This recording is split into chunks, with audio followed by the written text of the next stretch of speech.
Okay, bali welcome po sa ating second update para sa ating 1-year project ng fish farm restoration.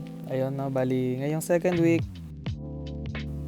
ito po yung mga nangyari sa ating mini guppy farm.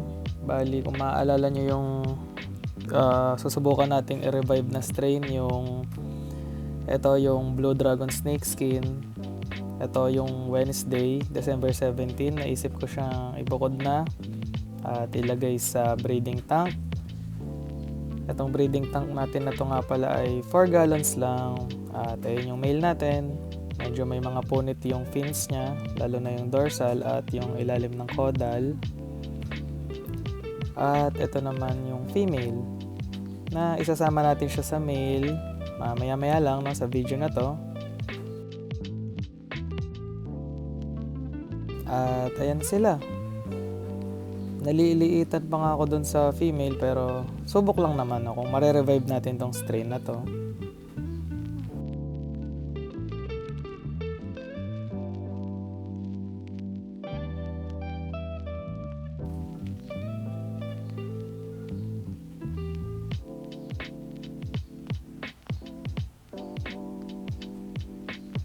And ayan no, eto sila nung nasa tank na din yung si female.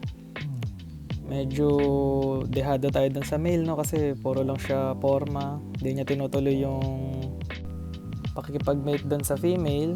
Ayan, makikita nyo, hindi siya natuloy. Kumbaga, puro buwelo lang no. Kaya ayun no, bahala na kung kaya natin mapadami pa tong Blue Dragon Snake Skin natin. At patience lang talaga sa pagbibreed ng guppies. At kahit anong isda naman, talagang kailangan natin ng mahabang pasensya. At dito sa tank na to, yung 5 gallon din, may nakita ko na isang pair din ng mga stunted na to na albino full platinum white. Bali ayan si male. Subukan din natin i-revive yung strain kung mapapaganda pa natin sila. Mahilig kasi ako sa ganun na yung kumbaga parang start from scratch. Tapos selective breeding lang hanggang sa paganda na ng paganda yung strain ulit nila no. At ayan si male. Then ngayong Sunday, bali okay naman yung mga guppies natin. Ayan sila. Ngayong umaga lang yan, December 21, 2025 ngayon no. Kaya ayan yung BDSS pa din natin. Wala pa rin progress sa pagsundot no. Kaya yan lang, hayaan lang natin. Tapos ito no, yung nakita ko to, yung P-Dirt, may fry na sila. Kaya bali ito yung pinakaunang batch natin. So parang mga 5 pieces lang yung nakita kong fry dito. Siguro syempre yung naibigay sa akin to nung breeder, yung pinagkuhanan natin ng strain, malamang may sundot na yung female. Pero nagtaka naman ako kasi ang liit ng tiyan nung female, pero nakapag-drop siya ng fry.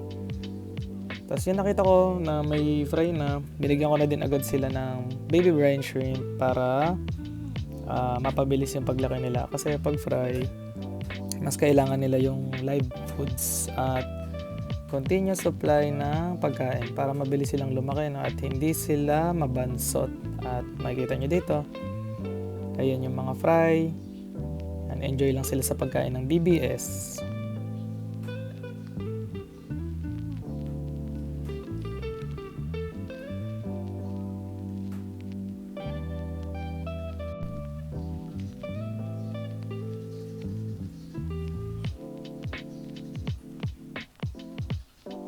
At hindi ko din naman nakita na hinahabol ng parents yung mga fry, kaya hindi ko muna sila ihiwalay. Hayaan ko lang sila dito sa tank na to kahit siguro 3 days bago ko sila i-transfer sa sarili nilang tank no?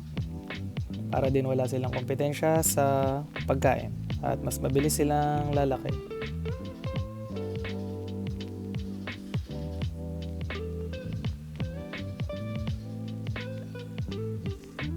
At ayun na, so far ito yung progress natin, 5 fry additional sa mga isda natin. But hindi na din masama kasi at least no, kahit small progress lang yan, malaking bagay na yan. At the rest, ginawa ko lang ay continuous feeding itong buong week at nag-water change lang ako ng 2 beses.